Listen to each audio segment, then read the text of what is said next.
Thank you, Chair Goodman. My name is Colleen McIngalls, and I work as the Director of Victim Services at the King County Prosecuting Attorney's Office. And I just want to start by thanking the survivors today for their testimony and their continued advocacy on behalf of other survivors through their voice. I'm going to focus my testimony on Section 2 of House Bill 1916.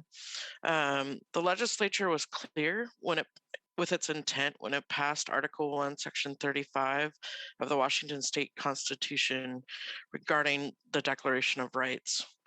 And the role is to ensure victims a meaningful role in the criminal justice system and accord them due dignity and respect, and subsequently are provided basic and fundamental rights. So House Bill 1916 addresses critical and necessary updates to the Crime Victim Bill of Rights by extending the relief to any crime victim, including victims who are thrusted through the forensic and SVP commitment proceedings. Currently, there are no protections or formal mechanism to afford rights for crime victims going through those proceedings.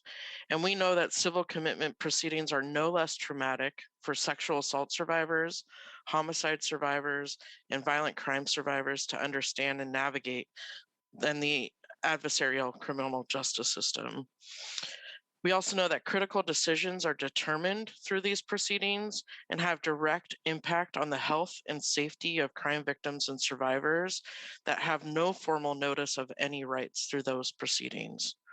By extending these basic fundamental victim rights to these cases provides victims the necessary notice, access to resources like an advocate, appropriate intercession with their employers, is a critical and necessary advancement.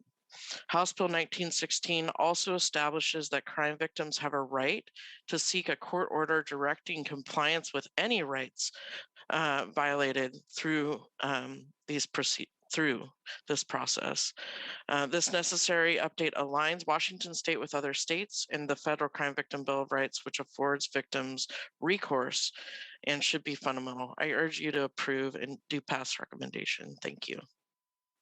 Thank you very much, Colleen. And thanks to everyone who testified on this bill. It was a comprehensive summary and treatment of this